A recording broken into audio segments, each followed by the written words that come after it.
दोस्तों, जिस समय अर्जुन से गुरुदेव ने कहा था कि इस मछली की आंख को आपको भेदना है, तो अर्जुन ने बखूबी अपने बाण से उसकी आंख को बखूबी भेद दिया था। इसका मतलब ये है कि वो उस कला में बहुत ही ज्यादा निपुण थे, तो उन्हें इतना ज्यादा परेशानी नहीं हुई। उन्होंने फटाफट से वो काम कर दिया, किसी पर नहीं हुआ था। तो दोस्तों, सेविंग का भी इसी तरह होता है। जो इस कला में निपुण हो जाता है उसको कभी भी कोई भी दिक्कत नहीं आती है।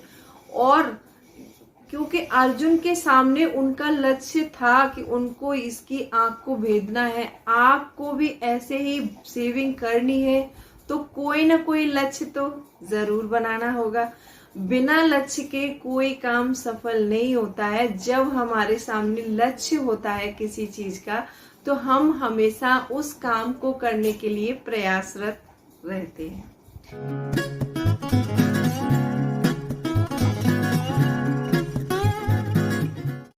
Hello friends, welcome back to my channel. कैसे हैं आप लोग? आई होप आप बहुत अच्छे होंगे और सेहतमंद होंगे और आप लगातार मेरी वीडियो के साथ भी बने हुए होंगे। दोस्तों, आज की वीडियो में हम कुछ 4 तरीके ऐसे जानेंगे सेविंग के कि जो सभी को जानना बहुत जरूरी होता है। दोस्तों, आज के पॉइंट जो है बहुत ही इम्पोर्टेंट पॉइंट है, तो थोड़ा ध्यान से सुन लेना इनको। और वीडियो बहुत इंटरेस्टिंग होने वाली है, तो वीडियो के अंत तक जरूर बने रहिए। और अंत में आपको कुछ ऐसा सीखने को मिलेगा इसमें जो आप सुनकर बहुत खुश हो जाएंगे। दोस्तों, आप अपने पैसे को बखूबी बचा पाएंगे और एक फ्लेक्सिबल तरीके से अपनी जो लाइफ है इसको अच्छे से मेंटेन कर पाएंगे और आप अपनी फाइनेंशियल कंडीशन अच्छी कर पाएंगे। दोस्तों, मैं कोई फाइनेंशियल एडवाइजर नहीं हूँ, लेकिन जो मैं घर में अपने अप्लाई करती हूँ, अपने ऊपर जो इम्प्लीमेंट करती हूँ, वो मैं आपके साथ साझा करती हूँ।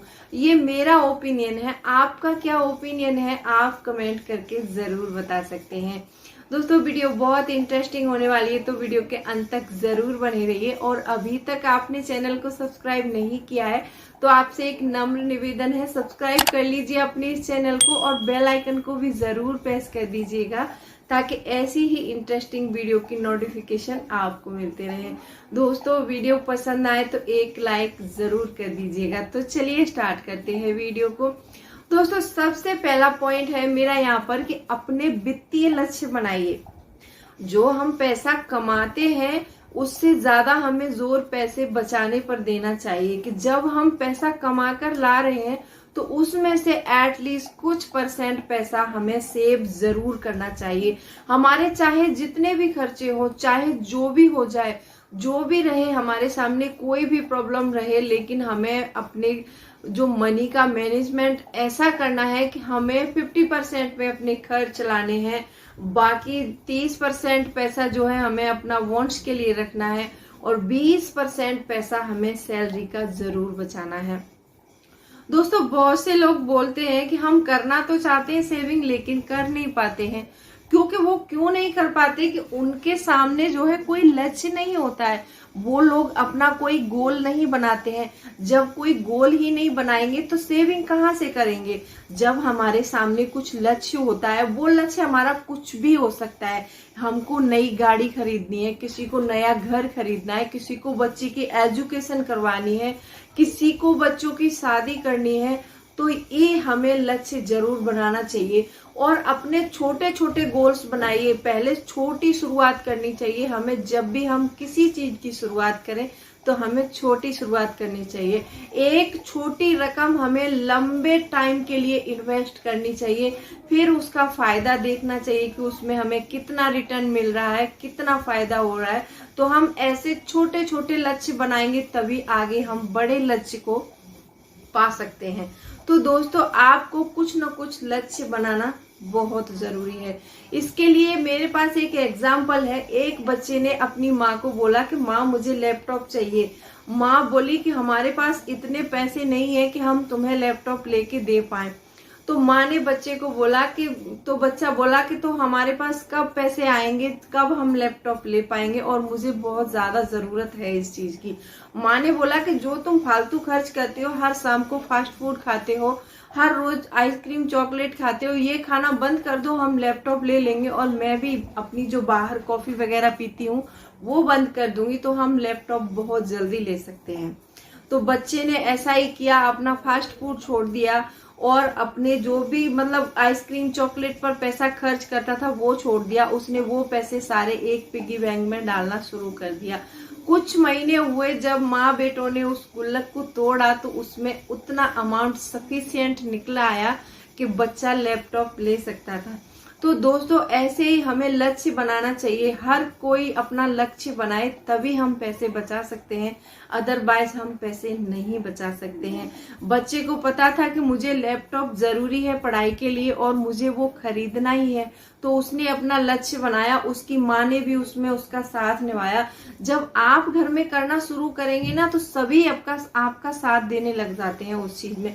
जब सब सारे परिवार का साथ मिल जाता है और सभी लोग इस बात को बखूबी समझने लगते हैं तो हमारी बचत अपने आप होने लगती है। तो दोस्तों आपको हमेशा एक वित्तीय लक्ष्य बनाना चाहिए, पैसे बचाने के लिए, बचाने के बाद उसको इन्वेस्ट करने के लिए। इन्वेस्ट करने के लिए आप स्टॉक मार्केट में लगा सकते हैं, म्यूचुअल फंड में लगा सकते हैं, SIP कर सकते हैं दोस्तों। लेकिन आपको इन्वेस्ट वही करना है जिसकी आपको जानकारी हो। ऐसा ना करें कि मैंने बोल दिया कि स्टॉक मार्केट में लगा दो और आप जाएं स्टॉक मार्केट में लगा दे, ऐसा मेरा मतलब बिल्कुल नहीं है। आपको इन्वेस्ट वहीं करना है पैसे को जहां आपको अच्छा रिटर्न मिले और आपका पैसा रिस्क फ्री हो। सबसे पहले आप हर एक स्कीम के बारे में जानकारी लें, उसके बाद में आप अपने पैसे को जो है वहां पर इन्वेस्ट करें। दोस्तों दूसरा पॉइंट है मेरा कि क्रेडिट कार्ड के खर्च पर नियंत्रण रखें। क्रेडिट कार्ड होता है वो बहुत ज्यादा ब्याज पे करना पड़ता है उसके जो उस पर हमें, जब हम उसको अब जो है पेमेंट नहीं कर पाते हैं, तो जब उसका पेमेंट लेट पेनल्टी लगती है हमारे ऊपर, तो हमारे ऊपर उसमें कम से कम 40% का ब्याज लगकर आता है और उसके बाद हमारा जो है उसका क्रेडिट स्कोर भी खराब हो जाता है। तो आपको क्रेडिट कार्ड को ऐसे यूज करना है कि जब ज्यादा जरूरत हो तभी यूज करें, या फिर आपके बैंक में जितना पैसा हो उसी हिसाब से आप उसको यूज करें। या फिर देख लीजिए कि मैं इस क्रेडिट कार्ड को यूज कर रहा हूँ, इसके मतलब तारीख भरने, जैसे इसकी वो भरने की तारीख आएगी, इसका पेमेंट करने की तारीख आएगी, उससे पहले मेरे पास कहीं से पैसे आने वाले हैं या आ चुके हैं तो आप खर्च कर सकते हैं, अदरवाइज उसकी लिमिट से ज्यादा खर्च ना करें। जब हम लिमिट से ज्यादा खर्च करते हैं तो हमें उस पर 40% का ब्याज देना पड़ता है, जो बहुत ज्यादा होता है दोस्तों। तो इससे हमारा बहुत ज्यादा खर्च होता है। क्रेडिट कार्ड का यूज आप हमेशा समझदारी से करें और आपको जितनी जरूरत है क्रेडिट कार्ड से उतना ही सामान परचेस करें, अदरवाइज उससे ज्यादा नहीं। उससे ज्यादा आप करते हैं तो आप बहुत बड़ी मुश्किल में फंस सकते हैं और आपके ऊपर कर्जे हो जाएंगे, लोन पे लोन चढ़ता जाएगा। तो आपको ऐसा नहीं करना है दोस्तों। तीसरा पॉइंट है मेरा कि आपको अपने कर्जों को जल्द से जल्द चुकाना है। दोस्तों बहुत से लोग होते हैं, मैं ये नहीं कह रही कि उन्होंने अपने शौक के लिए कर्ज लिया है या फिर किसी के लिए लिया है, वो आपके पास किसी भी तरह का कर्ज हो सकता है। पैसे बचाने से पहले आपके पास जो भी कर्ज है आप उसका निपटारा कर दीजिए। जब आप उसका निपटारा कर देते हैं तो उसके बाद आप पैसे बचा पाएंगे अच्छे से। आप सोचते हैं कि हम कर्ज रखते हुए पैसे सेव कर ले, तो ये कभी नहीं होगा, क्योंकि पॉसिबल ही नहीं है कि कर्ज वाले की भी हमारे ऊपर जो है इंटरेस्ट इतना होता है।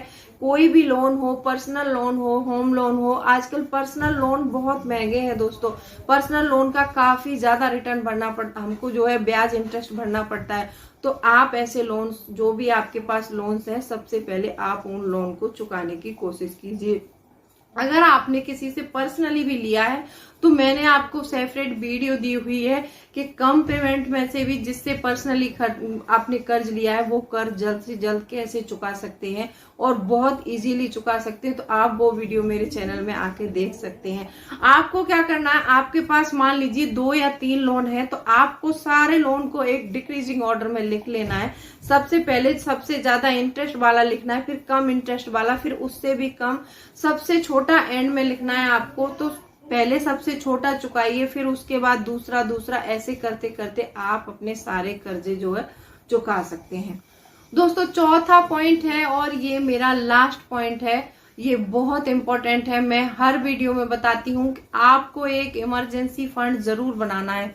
जब हम इमरजेंसी फंड बना लेते हैं अपने लिए, इमरजेंसी फंड क्या होता है कि जब भी कोई आपातकालीन स्थिति आती है तो उसमें वो हमारे लिए कवच का काम करता है। ऐसा इमरजेंसी फंड जुटाने से हमें क्या होता है कि हमें किसी भी तरह की कोई चिंता नहीं होती है। जब हमारे पास इमरजेंसी फंड है, चाहे हमारी नौकरी चली जाए या कोई आपदा आ जाए। आपने कोरोना में देखा होगा बहुत सारे लोग बेघर हुए थे और बहुत सारे लोगों को बहुत सारी दिक्कतों का सामना करना पड़ा था। वो क्यों करना पड़ा था? क्योंकि लोग पैसा नहीं बचाते हैं और अपने लिए एक इमरजेंसी फंड नहीं जुटाते हैं। इमरजेंसी फंड होता क्या है, इमरजेंसी फंड पर भी मेरी सेपरेट वीडियो है, लेकिन थोड़ा सा मैं बता देती हूँ आपको। आपको 5 से 6 महीने के लिए जो भी आपका मंथली खर्च है उतना पैसा आपको जोड़कर एक अकाउंट में रखना है। उस पैसे को आपको कहीं भी निवेश नहीं करना है, उस पैसे को आपको हाथ भी नहीं लगाना है।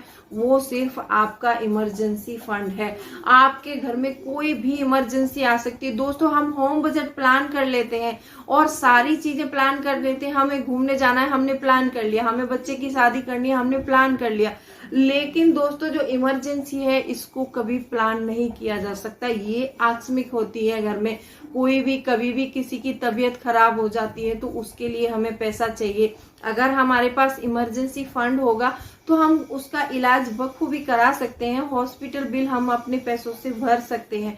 अगर हमारे पास इमरजेंसी फंड नहीं है तो हमें कर्जा लेना पड़ेगा। तो ऐसी स्थिति में हम कर्जे में चले जाते हैं, फिर उन कर्जों को हम चुकाने के लिए फिर उसका इंटरेस्ट भरते रहते हैं, लेकिन वो कर्ज चुकाए नहीं जाते हैं। तो पहले से ही हमें इस चीज को समझ के चलना है कि हमें अपनी जितनी भी पेमेंट मिलती है उसमें से एक इमरजेंसी फंड जरूर बनाना है।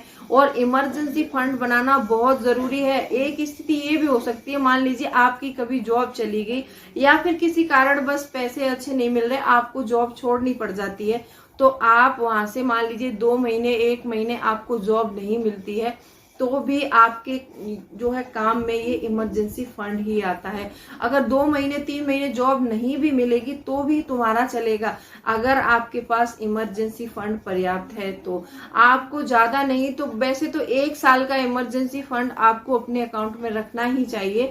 अगर जो 1 साल का नहीं रख पाते हैं तो वो एटलीस्ट 6 महीने का तो वो जोड़ ही सकते हैं, थोड़े थोड़े पैसे बचा करके।